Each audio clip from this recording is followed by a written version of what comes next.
Saludos, bienvenidos a Enfoque. En Ecuador continúan las actividades conmemorativas por los 9 años del inicio del proceso constituyente. Ese capítulo de la historia reciente del país terminó en 2008, luego de 11 meses de deliberaciones. Desde la aprobación de la Asamblea Nacional Constituyente se contabilizan hasta la fecha cerca de 200 leyes aprobadas que han buscado marcar el avance de la revolución ciudadana. Hoy en Enfoque debatimos el momento actual que atraviesa el Ecuador justo cuando el presidente Rafael Correa ha vuelto a insistir en que no se presentará a las siguientes elecciones. De ello hablamos con Juan Carlos Pilataxis, coordinador de la formación política o coordinador de formación política del Comité de la Revolución Ciudadana Fuerza 35 Madrid. Bienvenido. Muchas gracias, buenas tardes. También nos acompaña el activista social Alejandro Cuarán. Es un placer. Muy buenos días.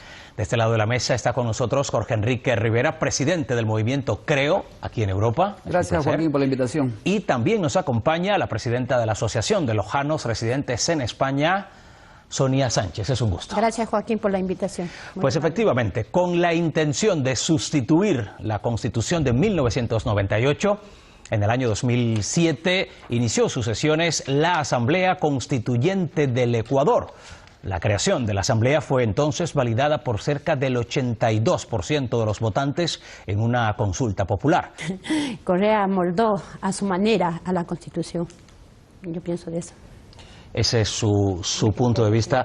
Es curioso porque un mismo asunto tiene lecturas totalmente diversas, totalmente contrapuestas. Vamos a escuchar también ese primer enfoque de Jorge. Bueno, yo le llamaría, Joaquín, la Constitución fracasada, porque después de 9 años de la constituyente que fue hecha a medida para este gobierno correísta, pues el país se encuentra prácticamente con una Constitución que ha sido hecha a un modelo del correísmo, que se hizo para 300 años, pero más sin embargo ha durado hasta que Correa la gana prácticamente. Ya conocemos las enmiendas que se pasaron por debajo de la mesa en diciembre del año pasado, obviamente pues en contra de del 85% del sentir del pueblo ecuatoriano. Es que volvamos a esas leyes, a esos amiguismos. La señora decía que había la CEPAL, que no es un organismo de Correa, dice que la pobreza ha bajado del 36,7% al 22,3%, o sea un 14%. Que me diga qué otro país había bajado en tan poco periodo de tiempo la pobreza en el Ecuador. Es verdad que mucha gente, hay que hacer una autocrítica como inmigrante. Si vuelvo a Ecuador, todo el mundo quiere ponerse restaurantes o fábricas de queso. Todo el mundo se quiere poner cosas de comida. No puede ser 2 millones de inmigrantes poniéndose restaurantes o fábricas de queso. También hay que hacer una autocrítica. ¿Y por qué no nos hemos especializado? Hemos tenido la oportunidad de estar en Europa. ¿Por qué no hemos adquirido nuevos conocimientos? ¿Por qué no vamos a innovar? Hay ayudas para la gente innovadora, pero para poner quesos y tiendas, señores, lo siento mucho, pero hay 2 millones de gente poniéndose fábricas de queso, restaurantes y tiendas. Pues hay que innovar, hay que hacer autocrítica como inmigrante. ¿Os habéis sacado una carrera? ¿Os habéis obtenido alguna formación profesional que pueda cambiar el Ecuador? Porque estamos en un nuevo Ecuador. A tus colegas hermanos migrantes, ¿verdad? Vamos a escuchar. Hay que ser un poquito honestos con tus hermanos migrantes al grupo que te pertenece. Te quiero decir que no tenemos nuestra condición de trabajo reducida. Y no hables solamente de restaurantes y tiendas, porque los casi 250.000 migrantes retornados en el país han regresado con diversos proyectos ya fracasados en el país. Electricistas, gafiteros, industria, microindustria. ¿Grafiteros te parece que es una profesión que Ecuador necesita? Digna de respeto. Sí, pero ¿te parece que es una industria que Ecuador necesita? En este país se gana la gente ¿Ecuador necesita grafiteros? Y hay grandes oficiales gafiteros. Por favor, no menosprecies el trabajo de los migrantes. Usted está menospreciando. Yo estoy diciendo que Ecuador necesita grafiteros. Gafiteros, digo, gafiteros. O sea, no menosprecies el trabajo de los migrantes. Te pido respeto para los 3 millones de migrantes ecuatorianos. No me estés diciendo que tenemos la condición emprendedora reducida cuando me hablas solamente de restaurantes y tiendas. ¿Supieras cuánta gente profesional se ha regresado al país? ¿Cuánta? Y que hoy están casi 250.000 ecuatorianos se han regresado. ¿Cuántos ingenieros? Ingenieros muchos, ¿sabes? ¿Cuántos? Pero más sin embargo te digo una cosa. Este país de nosotros hoy tiene casi a 250.000 migrantes retornados. ¿Cuántos? Y el 95% de los migrantes quieren regresar porque ese mal llamado al cual ustedes llaman un retorno de engaño. Y aquí están los 3 millones de migrantes ecuatorianos en el mundo que saben que no es un país de oportunidades. Un país de oportunidades significa que llegues y que te den las puertas abiertas a los bancos. Te pregunto, Puedes ir tú a Artefacta Ecuador a Obrogar a sacarte un televisor que vale $500 en crédito. No puedes sacar un migrante después de haber dado su costo social, su vida entera a la migración, haber mantenido al país y luego que fuimos derrochado nuestro dinero por este gobierno. ¿Te recuerdas cuando entre el 2004 y el 2009 mandábamos por saco de dinero al país? ¿Quién aprovechó ese dinero? El gobierno correísta, por supuesto, pero lo ha malversado. El gobierno correísta, me haces el favor y no me interrumpes. Pero es que ya tardas más de 2 minutos, yo te digo 2 mira, minutos. aquí hay un moderador y yo creo que yo me he quedado tranquilo un momento que no participaba. Vamos a escucharnos, vamos terminando, Jorge. Y te pido respeto para los migrantes ecuatorianos. Permíteme solamente 30 segundos. Y les quiero decir a ustedes los dos, ¿dónde están los representantes de los ecuatorianos que se recogen en la Constitución del 2008 que están acá? ¿Dónde está Dora Aguirre? ¿Dónde está Esteban Melo? ¿Dónde están los representantes de los Estados Unidos? No han hecho nada, cero. ¿Saben el mensaje que mandó Esteban Melo el día que cogieron al señor Zúñiga de OGS Paquetería?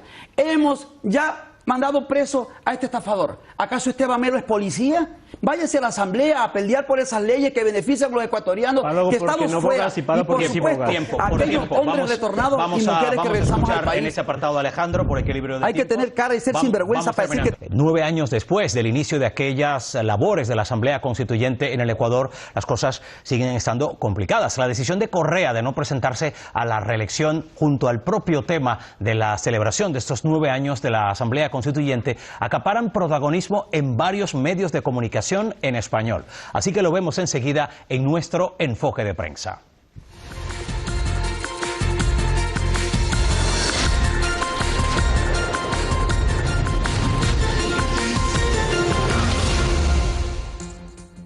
En la sección internacional del diario español El País leemos: el colectivo Rafael Contigo Siempre busca la reelección de Correa.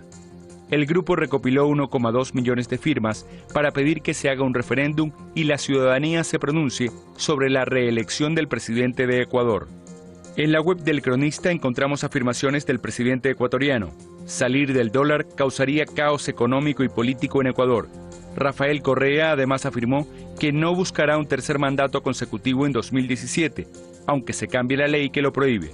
Al frente del país hace casi una década, tiene a su favor un fuerte apoyo popular a pesar de la reciente crisis económica.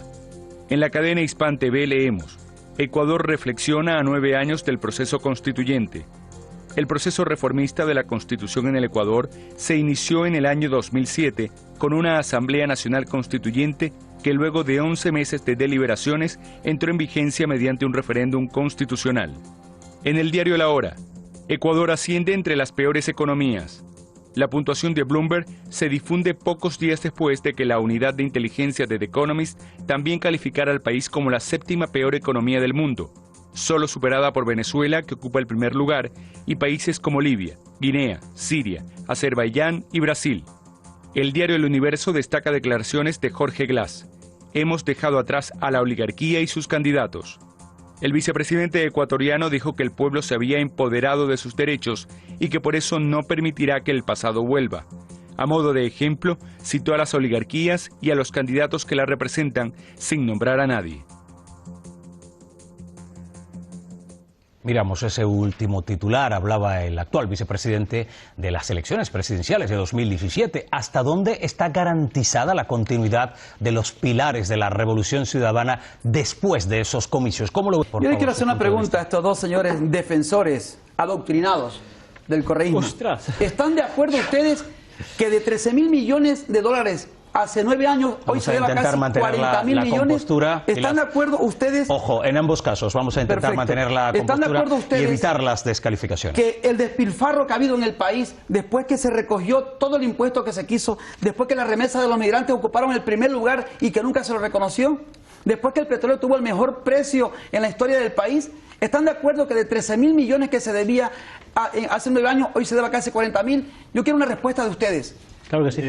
¿Quién respondió? Por favor, Alejandro. Los dos, sí. Yo le voy a responder claramente. No tendrá una respuesta. Vamos a escuchar a Alejandro. El despilfarro lo tenemos nosotros miremos el 9 años anterior al gobierno de Correa. Todos los préstamos que se pedían para desarrollar el país, para las infraestructuras, para las escuelas, para las vías, etcétera. ¿Dónde está ese dinero? Ese dinero volvía a Miami a comprarse sus lujosas viviendas, los directores de los bancos, los políticos de la época, es lo que hacían en su momento. Delgado. Hoy el desarrollo lo tenemos. Así, y usted cuando viaja a Ecuador y llega al nuevo aeropuerto de Tababela, puede ver el desarrollo. Cuando va por las carreteras y tiene que viajar de Quito a Santo Domingo, a Guayaquil, tiene que ver el tiempo que tardaba antes y el tiempo que tarda hoy en llegar. Responderme la pregunta que le hice. ¿Está usted de acuerdo que se haya despilfarrado tanto dinero de impuestos, del petróleo, de los migrantes, de nuestro sacrificio social? Es despilfarro, es inversión social. Ustedes a la inversión social le llaman despilfarro.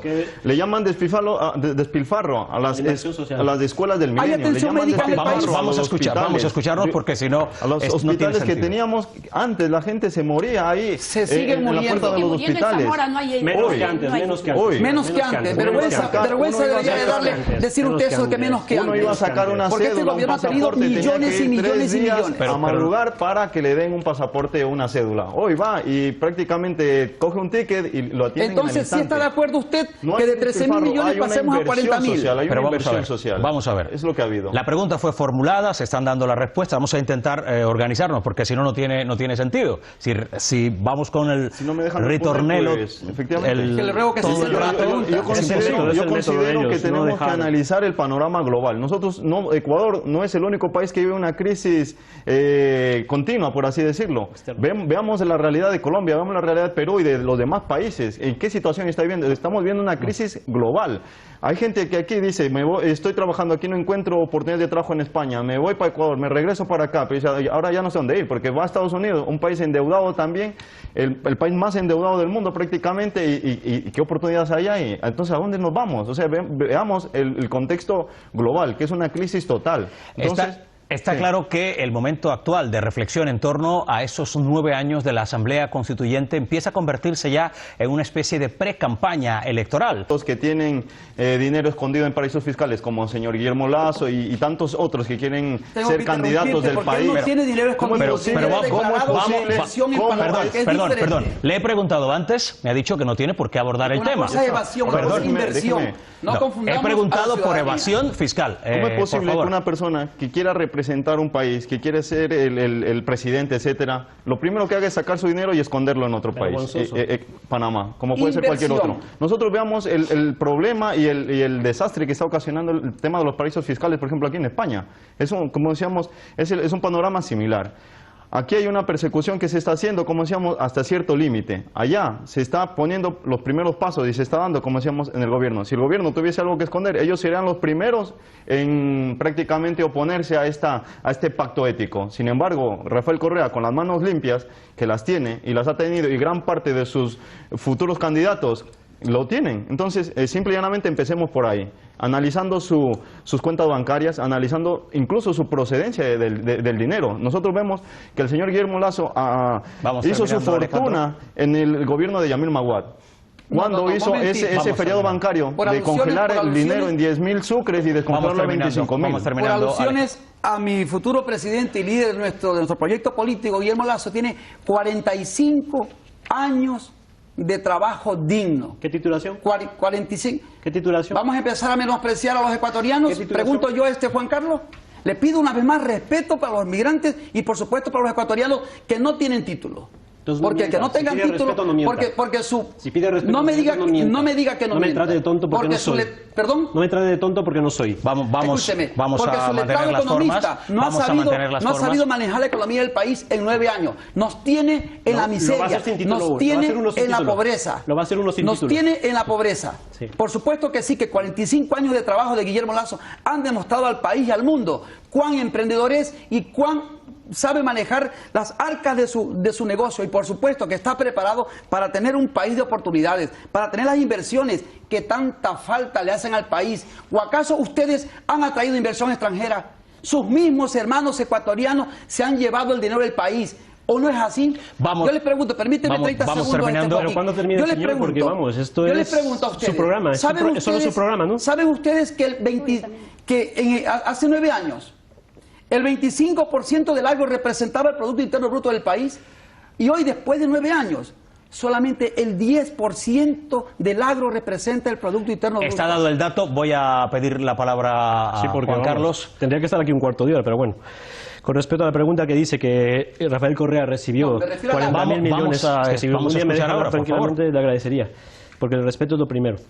40.000 millones dice que ha despilfarrado Rafael Correa. Para el señor, 35.480 millones, dicho por la CEPAL, ¿sabe? Por la CEPAL, las Naciones Unidas, por si no lo sabe, se ha invertido en el Ecuador. 17.000 millones en educación, 18.000 en salud, 9.600 kilómetros de carreteras de calidad. Cuando me quiera dejar hablar, estamos refiriendo a la deuda pública del país. Pero vamos a escuchar. Es que me está confundiendo la ciudadanía.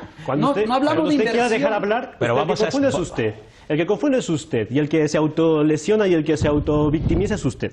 Vamos a escuchar. Si me deja hablar, la deuda pública Rafael Correa la bajó del 75% que dejó los amigos de su líder al 18% de Rafael Correa, que hizo la auditoría, ¿sabe? Que hizo la auditoría para empezar. Que se haya ahora hecho deuda pública para terminar las grandes inversiones que no tenemos liquidez en el país debido a la bajada del petróleo, lo puede hacer. Eso fue el año pasado.